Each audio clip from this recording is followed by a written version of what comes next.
The late Tom Parker recalled the heartbreaking childhood moments that led him to seek a life in the limelight in his upcoming memoir Hope, My Inspirational Life. The wanted star, who died at the age of 33 on March 30 following a battle with brain cancer, wrote that he suffered at the hands of cruel bullies who taunted him for his appearance and stole his backpack for days at a time. Pop star Tom admitted he learned the hard way that the key to a more fulfilling lifestyle is to just be yourself before he lost himself in music with his older brother Louis as his tutor, before going on to unsuccessfully audition for the X Factor ahead of his rise to fame. As serialized by The Sun, Tom said he loved to sing as a child but wrote, "In my first year I started wanting to fit in with the cool crowd. I began to hide parts of myself and stopped singing as much. I learned the hard way that the key to a more fulfilling lifestyle is to just be yourself. I had to put up with a lot of SD in order to be accepted by the popular kids. It wasn't overtly bullying, but a general toxicity."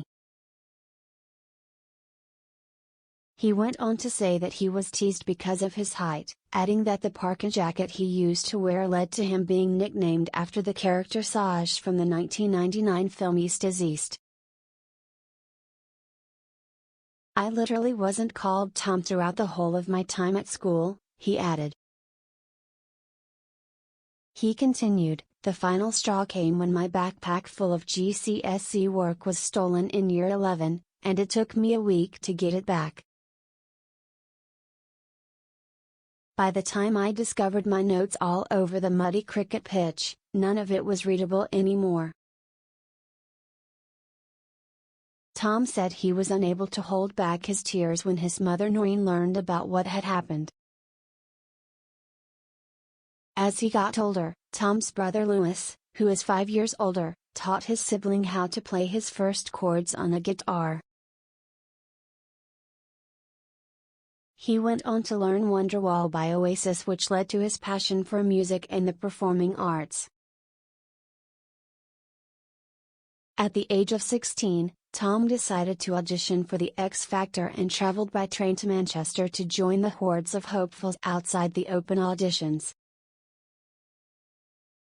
He wrote of his devastation at being given the boot in the very early stages of the competition, admitting he is grateful his rejection was never filmed.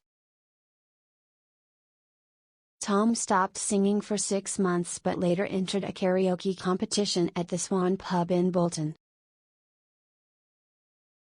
He walked away with the £1,000 prize after performing Elton John's "Don't Let the Sun Go Down on Me," using the cash to start growing cannabis.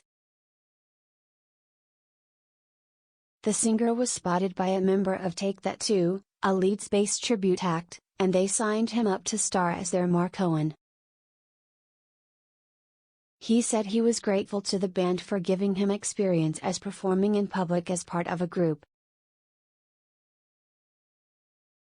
But it was while Tom was claiming job seekers allowance in the summer of 2008 that he saw an advert by Jane Collins casting for an open audition for a pop group, an incident he insists was fate. His friend Ali drove him to the audition in a Citroen Saxo full of stolen petrol so he could take his chance along with 1,000 others at winning a place in the boy band that was being put together by Jane, who had formed the Saturdays. After traveling to London on a £1 bus ticket for a final audition, Tom made it to the final 12 and was later picked to be in the band, with the group looking at properties in the UK capital a month later to move in together. Tom said his mother couldn't bring herself to believe he had really made it into a pop group until she held a copy of The Wanted's first single All Time Low out in front of her. He said he cried like a baby when the band reached the top spot on the charts with their debut single.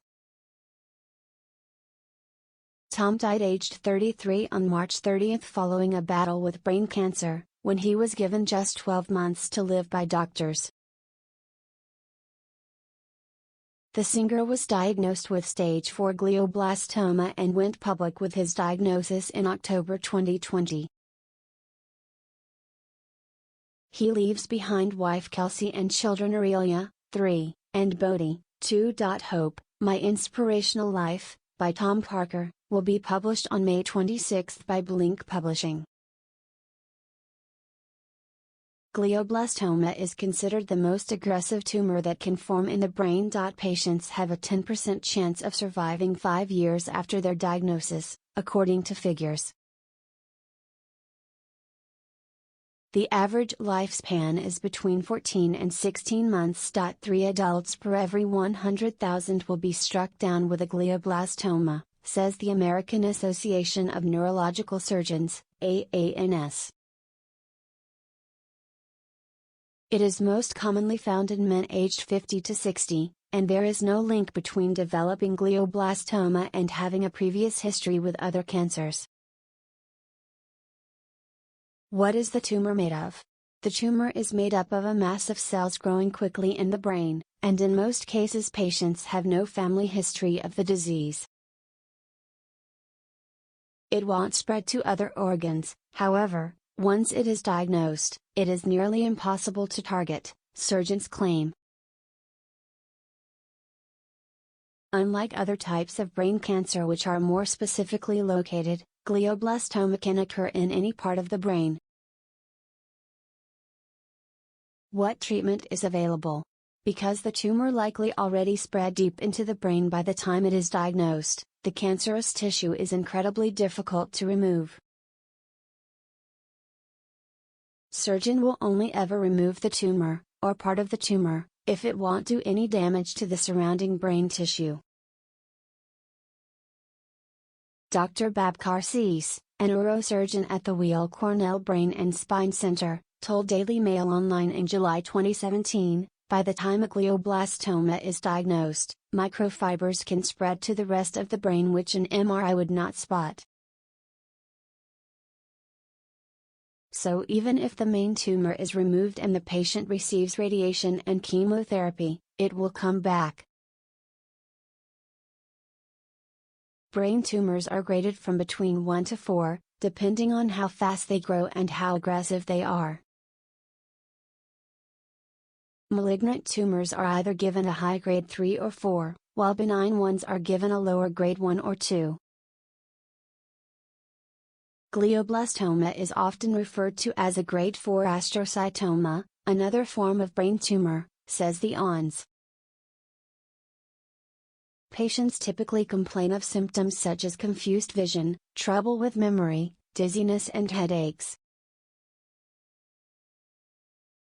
The symptoms are somewhat nonspecific, and vary from person to person, and may not persist,